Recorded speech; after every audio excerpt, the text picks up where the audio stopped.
శ్రీమాత్రే నమః. నమస్కారం. శరణమయ్యప్ప.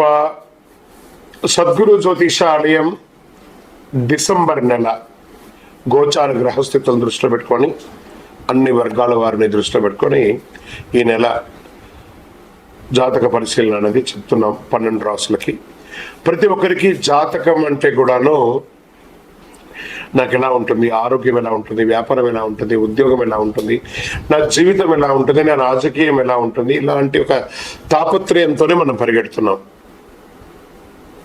ప్రతి ఒక్కరు గుర్తుపెట్టుకోవాలి, జాతకం అనేది, జ్యోతిష్యం అనేది పడుతున్న వర్షానికి ఒక గొడుగే కానీ జ్యోతిష్యం జీవితం కాదు. మీరు మిమ్మల్ని నమ్ముకోండి చక్కగా. దాంతోపాటు మీ ప్రయాణంలో మీ ఒడిదుడుగులకి కాస్త జాతకాన్ని గుర్తుపెట్టుకోండి చాలు, కానీ జాతకాన్ని జీవితంగా భావించకండి. శరణమయ్యప్ప. జ్యోతిషాస్త్రరీత్యా 12 రాశుల్లో 10వ రాశి అయినటువంటి మకర రాశి మిత్రులారా, మీరు ఉత్తరాషాఢ నక్షత్రం 2, 3, 4 పాదములు, శ్రవణ నక్షత్రం 1, 2, 3, 4 పాదములు, ధనిష్ట 1, 2 పాదాలకు జన్మించిన మీరు మకర రాశి వారిగా పరిగణించబడుతున్నారు. ఈ డిసెంబర్ నెల మీకు శుభ ఫలితాలు ఎలా ఉన్నాయంటే, 7.5 శని యొక్క అవసాన దశలో ఉన్నారు. రాహు అనుకూలంగా ఉంటాడు. బృహస్పతి 5వ ఇంట్లో, శని 1 మరియు 2వ ఇంట్లో, కేతు 9వ ఇంట్లో, కుజుడు ఈ నెల తిరోగమనంలో ఉంటాడు 4 మరియు 11 ఇంటికి అధిపతిగా. 9వ ఇంట్లో కేతు. చేపట్టిన పనిలో అవరోధాలు ఉన్నప్పటికీ నిదానంగా పూర్తి చేస్తారు. ఆర్థిక పరిస్థితి మెరుగుపడుతుంది. నూతన వ్యక్తుల పరిచయం సంతోషాన్ని కలిగిస్తుంది. ఆస్తి క్రయ విక్రయాలు సమస్యలు తొలగిపోతాయి. భూమి నిర్మాణానికి సంబంధించిన విషయంలో మీకు అనుకూలమైన నిర్ణయం రావచ్చు. కేసుల్లో అనుకూలమైనటువంటి తీర్పులు రావచ్చు. ధన ప్రవాహం కూడా వచ్చే అవకాశం ఉంది. గృహ నిర్మాణం ప్రారంభిస్తారు. నూతన వాహనం కొంటారు. విలువైన గృహోపకరణాలు కొనుగోలు చేస్తారు. విద్యార్థులకి పోటీ పరీక్షల్లో చాలా అద్భుతమైనటువంటి ఫలితాలు పొంది విదేశాలకు వెళ్ళే అవకాశాలు ఉన్నాయి. ఆధ్యాత్మిక సేవా కార్యక్రమాల్లో పాల్గొంటారు. వ్యాపారాలు చాలా లాభసాటిగా ఉంటుంది. విదేశాల ఉద్యోగం చేసే వారికి ఇది ఒక మంచి సమయం కూడా చెప్పచ్చు. ఉద్యోగం చేసే వారికి పై అధికారుల నుంచి ప్రశంసలు, ప్రభుత్వం నుంచి ప్రశంసలు అన్ని రకాలుగా గొప్పగా ఉంటుంది. చిన్న తరహా పరిశ్రమలు లేదా భారీ పరిశ్రమల వారికి ఇది చాలా బాగుంటుంది. సర్వీస్ సెక్టార్ ఉన్నటువంటి డాక్టర్స్, లాయర్స్, తర్వాత పోలీస్ డిపార్ట్మెంట్స్, ఈ యొక్క బ్యూరోక్రాట్స్, వీళ్ళకందరికీ కూడా ఇది చాలా అనుకూలమైనటువంటి ప్రభుత్వ రంగంగా ఉద్యోగం చేసే సర్వీస్ సెక్టార్లో ఉన్న వాళ్ళకి చాలా యోగకాలం అని కూడా చెప్పచ్చు. చిన్న చిన్న ఆరోగ్య సమస్యలు తప్ప దీర్ఘకాలికంగా ఏం లేదు. బంధువుల యొక్క రాకతో కాస్త అకారణ వివాదాలు ఏర్పడే అవకాశాలు ఉన్నాయి. కొత్త ప్రాజెక్ట్స్ ప్రారంభించడానికి ఇది మంచి సమయం చెప్పచ్చు. విదేశాలకు వెళ్ళి వృత్తి చేసుకోవాలనుకునే వాళ్ళకి విదేశీయ సంబంధిత వ్యాపారాలు, ఇంపోర్ట్స్ అండ్ ఎక్స్పోర్ట్స్ చేయాలనుకునే వాళ్ళకి ఇది మంచి సమయం. రాజకీయ నాయకులకి చాలా యోగంగా ఉంటుంది, కానీ ప్రజాక్షేత్రంలో వెళ్ళేటప్పుడు నోరు అదుపులో పెట్టుకొని మాట్లాడండి. తస్మా జాగ్రత్త. టైం బాగుంది కదా అని చెప్పి విచ్చలవిడిగా నోరు వదలకండి. షేర్ మార్కెట్ చాలా బాగుంటుంది. వ్యవసాయదారులకి బాగుంటుంది. మీడియా రంగం వారికి చాలా అద్భుతమైనటువంటి సమయం అని కూడా చెప్పచ్చు. ఐటీ సాఫ్ట్వేర్ రంగం వారికి కాస్త మందకొడిగా ఉంటుంది. విద్యార్థులు, మీరు విదేశాలు అనుకున్న వారికి రెడీ చేసుకోండి. మీ యూనివర్సిటీని ఎంచుకోండి. శుభదినములు డిసెంబర్లో 2, 5, 7, 11, 15.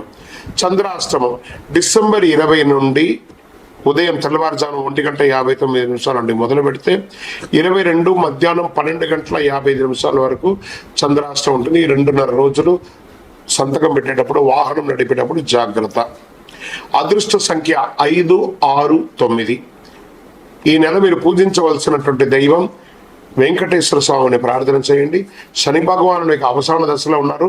ఆ శని భగవానునికి ప్రార్థన చేయండి. నవగ్రహాల చుట్టూ 19 ప్రదక్షిణాలు 48 రోజులు చేయండి. ఎంత యోగంగా ఉంటారో చూడండి. కాకికి కాస్త బెల్లం ముక్క ఒకటి పెట్టండి. విష్ణు సహస్రనామం పారాయణం చేయండి. ఎంత అద్భుతంగా ఉంటారో అంత అద్భుతంగా ఉంటారు. ఆంజనేయ స్వామి వారిని కూడా ప్రార్థన చేయండి. అతి శక్తివంతమైనటువంటి కరుంగాళి మాలను ధరించండి. ఆరోగ్యంగా ఐశ్వర్యంగా ఉంటారు. మీ వయస్సు ఎంత ఉందో అన్ని దీపాలను మీ ఇష్టదైవ ప్రార్థనలో వెలిగించండి. సాయంత్రం కాలంలో యోగంగా ఉంటారు. మీ యొక్క వ్యక్తిగత జాతకానికి కింద కనబడుతున్నటువంటి నెంబర్కి మీ పేరు, date of birth, time of birth, place of birth WhatsApp చేయండి. కరుంగాళి మాలకు కూడా వాట్సాప్ చేయండి. విజయవస్తు. అందరూ ఏమని అంటున్నారు? స్వామి అంటున్నారు. కనీసం మనకు గుడ్ మార్నింగ్, గుడ్ ఆఫ్టర్నూన్ కూడా చెప్పరు సివిల్లో.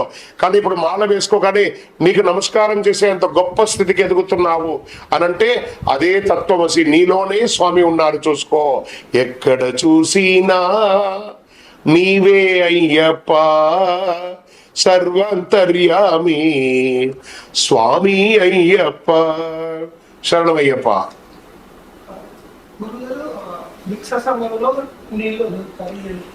భిక్ష సమయంలో ఇలా నీళ్లు తిప్పుతారు ఎందుకు?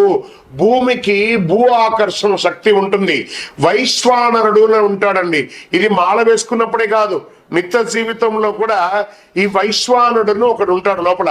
వాడి ఆహుతి కోసమే ఓం భూర్భువస్వః తత్సవితుర్వరేణ్యం భర్గో దేవస్య ధీమహి ధియో యో న ప్రచోదయాత్ దేవసవిర ప్రాసువ సత్యం వచన ప్రసన్నం ప్రాణాయ స్వమానాయ స్వ్యానాయ స్వదానాయ స్వ.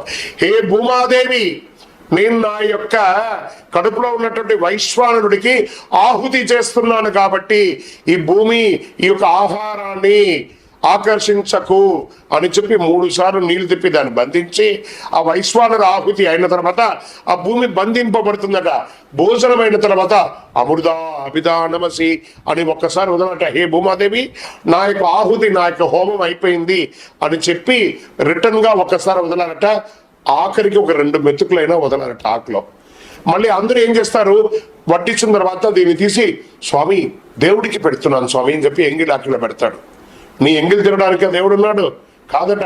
ఆ మొదటి ముద్దను తీసుకొని స్వామి నా ఆరోగ్యం బాగుండాలని చెప్పి స్వామి పేరు చెప్పి ఆహారం తినగటి మీ ఎంగిలి పెట్టులో దేవుడికి పెట్టడం అనేది. దేవుడు తిన్న తర్వాతే కదా నీకు ఆకులోకి వచ్చింది, నైవేద్యం అయ్యాకే కదా ఆకులో వచ్చింది. కాబట్టి ఇలాంటి పిచ్చి పిచ్చి పనులు చేయకండి. శరణమయ్యప్ప.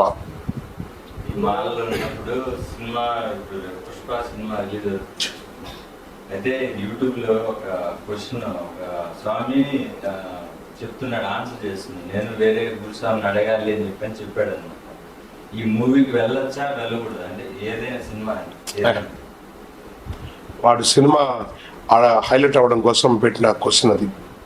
ఆ సినిమా యాక్టెడ్ దాని అసలు అలాంటి ఆలోచన వరకు రాదు. ఎవరు పోరు. అది బ్లఫ్ క్వశ్చన్. ఆ సినిమాను హైలైట్ చేయడం కోసం. ఇరుముడి కట్టుకొని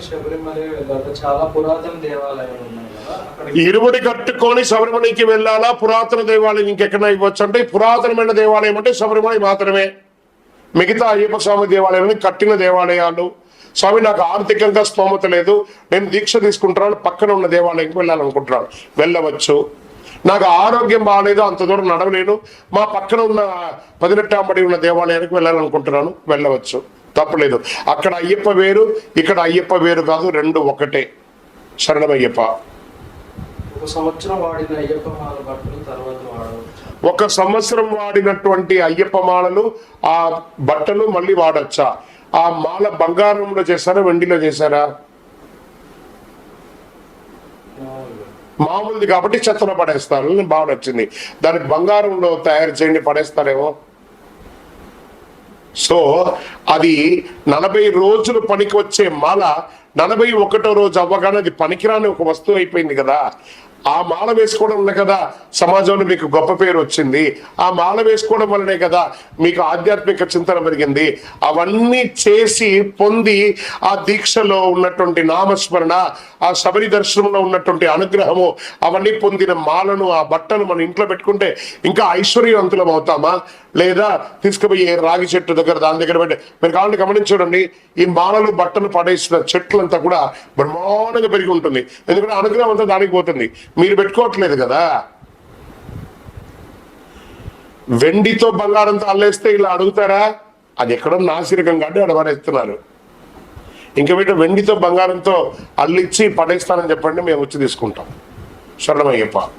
చాలా మంది సాఫ్ట్వేర్ వాళ్ళకి రాత్రి షిఫ్ట్ ఉంటుంది, చెప్పారు వాళ్ళు అయ్యప్ప మాల వేసుకోవచ్చు. యా, చాలా మంది ఉద్యోగస్తులకి, అందులో సాఫ్ట్వేర్ కానీ, డిపార్ట్మెంట్ వాళ్ళు కానీ, డాక్టర్స్ కానీ, నైట్ టైం ఉద్యోగస్తులు చాలా మంది ఉంటారండి. వాళ్ళ దీక్ష తీసుకోవచ్చు అంటే ఖచ్చితంగా దీక్ష తీసుకోండి. మీరు ఉదయం పూట నిద్రపోండి. మీరు ఉదయం నిద్రపోతేనే రాత్రి మేల్కుంటారు. అది మీ ఉద్యోగం, అది మీ ఉద్యోగం. మళ్ళీ శని ఆదివారాలు మీకు కూడా బ్రేక్ ఉంది కదా, అప్పుడు కరెక్ట్గా ఉండండి. శరణమయ్యప్ప. హాస్టల్లో ఉన్న వాళ్ళు కూడా తీసుకొచ్చారు కదా, హాస్టల్స్ అంటే బాయ్స్ హాస్టల్స్లో ఉంటారు కదా ఉద్యోగస్తులు. ఉద్యోగస్తులుగా మేము బయట ఊరు నుంచి ఇక్కడికి వచ్చి మెన్ హాస్టల్స్లలో ఉంటాం కదండి. మరి మేము దీక్ష తీసుకోవచ్చా అంటే దీక్ష తీసుకోండి. మీరు ఆ హాస్టల్లో పీఠం పెట్టుకోకండి.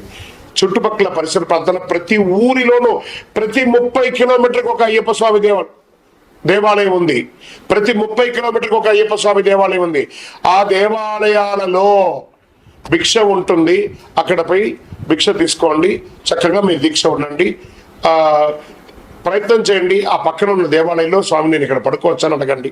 ప్రయత్నం చేయండి. హాస్టల్ కాస్త కామన్ బాత్రూమ్ ఉంటుంది, కామన్ ఇది ఉంటుంది కాబట్టి కొంచెం ఇబ్బందే. ప్రయత్నం చేయండి. శరణమయ్యప్ప. గురువులు అయ్యప్ప మాల వేసుకున్న ప్రతి స్వామి పడిపూజ పెట్టుకోవాలి. స్వామి మాల వేసుకున్న ప్రతి ఒక్కరు పడిపూజ చేయాల్సిందేనా? మాకు మరి స్తోమత ఉండదు కదా. మేము ఒక చోట ఉద్యోగం ఉంటాం, ఒక చోట ఇల్లు ఉంటుంది, కుదురుతుంది అంటే మాల వేసుకున్న ప్రతి ఒక్కరు పడిపూజ చేయాలని రూల్ ఎక్కడా లేదండి. కనీసం ఒక్కరికైనా భోజనం తినిపించాలి, అన్నదానం చేయాలని ఉంది. వీళ్ళంటే ఒక్కరికైనా భోజనం పెట్టండి. శరణమయ్యప్ప.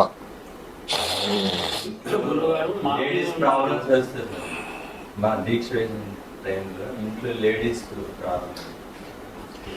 గురువు గారు, మా ఇంట్లో మాల వేసుకున్నాము, మేము మా ఇంట్లోనే పీఠం పెట్టుకున్నాను, మా శ్రీమతికి ముట్టు ఆ 4 రోజులు పనికిరాదు. ఏం చేయమన్నారంటే, ఒకటి ఆవిడ ఎక్కడికైనా షిఫ్ట్ అవ్వడం, లేదంటే మేము ఇద్దరమే ఉన్నాం, మాకు ఎవరు తెలియదు, ఆవిడ అక్కడ ఉంటారు. మీరు పోయి చక్కగా బయట పోయి ఆహారం తీసుకొని మీ సన్నిధానం సపరేట్గా ఉంటుంది. మీరు మీ రూమ్లో చూసుకోండి, ఆవిడ మిగతా రూమ్లో వాడిని వాడు చూసుకుంటారు.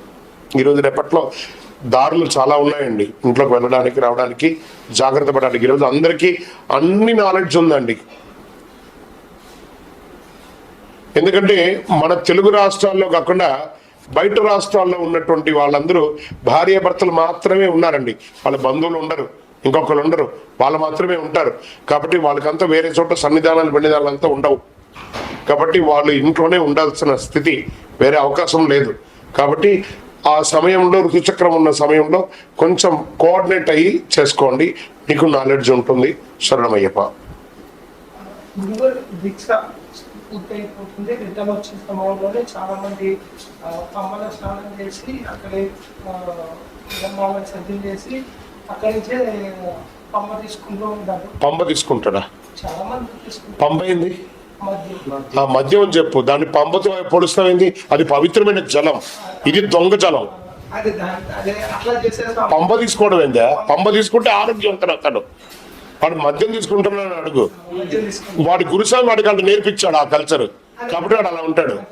చలో, ఏమని అడుగుతున్నా స్వామి, నేను కొంతమందిని చూశాను, దీక్ష తీసుకున్న తర్వాత కింద వచ్చి పంబ నదిలో మాలెప్పేసి అటు జస్ట్ ఆ పంబా తీరం దాటగానే వాళ్ళు మద్యం సేవిస్తారు. మరి తప్ప రైట్ అంటే వాడు కూడా వచ్చిన వాడిని ఇబ్బంది పెట్టడానికే కదా. అతనిది తప్పు కాదు, అతనికి నేర్పించిన గురుస్వామిది తప్పు. నువ్వు కరెక్ట్ గా ఉండాలని ఖచ్చితంగా చెప్పుంటే అతను వినేవాడు. ఆ గురుస్వామి కరెక్ట్ గా చెప్పలేదు కాబట్టి ఈ శిష్యుడు ఇలా చేశాడు. ఆ కర్మ ఫలితం ఉంటుంది చూసారా, ఖచ్చితంగా అనుభవిస్తారు. ఇది సత్యం. మాల పూర్తయిన తర్వాత ఇంటికి వచ్చిన చేయవలసింది మరి మాల పూర్తి అయ్యాక ఇంటికి వచ్చి చేయవలసిన పనులు ఏంటి? శబరిమల నుంచి వచ్చారా, అరుణ పాయసం తెచ్చారా,